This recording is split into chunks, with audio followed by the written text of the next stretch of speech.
Octave of St. John. The lesson is taken from a treatise of St. Austin, Bishop of Hippo. The four Evangelists, or, rather, the four writers of the one Evangel, the holy Apostle John hath not unworthily been compared by spiritual writers to an eagle, because of the lofty and glorious flight of his teaching, soaring above the other three, a flight that riseth not himself alone, but also the hearts of all, whosoever will hear him. The other three writers walk with the Lord upon earth, as with a man, and enlarge little upon his Godhead. But John, as though it had wearied him to walk upon earth, in the very first words of his writing, riseth not above the earth only, or above the firmament, and the heavens, but above every angel, and above every power of things unseen, and flieth directly to him by whom all things were made, saying, In the beginning was the Word, and the Word was with God, and the Word was God. Then he goeth on worthily of such a beginning, and speaketh of the Lord's Godhead as none hath ever spoken, uttering freely the things which he had heard. It is not without cause that it is told of him in that Gospel how he lay on Jesus' breast at supper. Truly he drank secretly from that breast, and what he drank secretly he hath uttered openly, that all men may know not only how the Son of God became man, suffered, and rose again for us, but likewise how he was with the Father before he took flesh, the only begotten Son, the Word of the Father, co-eternal with him that begat him, equal to him that sent him.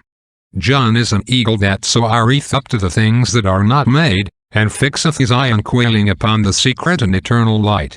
It is said that the father eagle taketh his young in his talons and flieth with them, that they may look at the sun. Them that look at it boldly, he acknowledgeth for his own offspring, but them whose eyes shrink, he letteth fall from his claws as bastards. Let us consider, then, how mightily he must speak who is likened to an eagle. And yet we who are reptiles crawling on earth, weak, and of small consideration even among men, dare take in hand these utterances, to treat of them, and to explain them, and think that our intelligence understandeth them, or our speech commendeth them. Amen. The lesson is taken from the Holy Gospel according to St. John. At the time, Jesus saith unto Peter, Follow me. Then Peter, turning about, seeth the disciple whom Jesus loved following. And so on. Homily by St. John Chrysostom, Patriarch of Constantinople. Christ had made known great things to Peter, charged him with the care of the whole world, announced to him his future martyrdom, and given him testimony of his especial love. Peter then would have John for a fellow and helper, and he said, What shall this man do? As it were, shall not he also follow the same path with me? At the supper, when Peter would ask a question of the Lord, he dared not, but got John for his spokesman. And now Peter asketh that which he thought John fain would know, but dared not ask for himself. Christ saith unto him, If I will that he tarry till I come, what is that to thee? Peter asked because of his great love for John, hoping not to be parted from him, and Christ answered him, that with whatever affection he loved him, he could not love him as he loved him.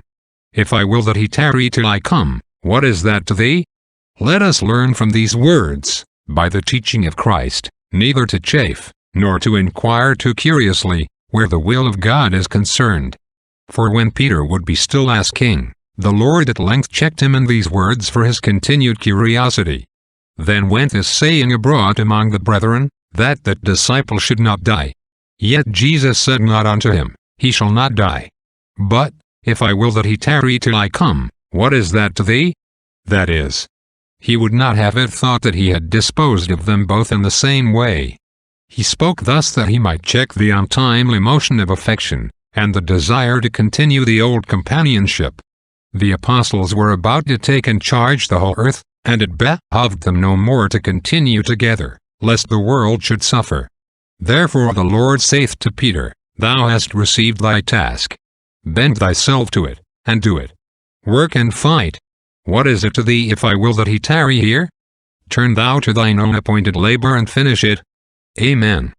Benedicat vos omnipotens Deus, Pater, et Filius, et Spiritus Sanctus. Amen.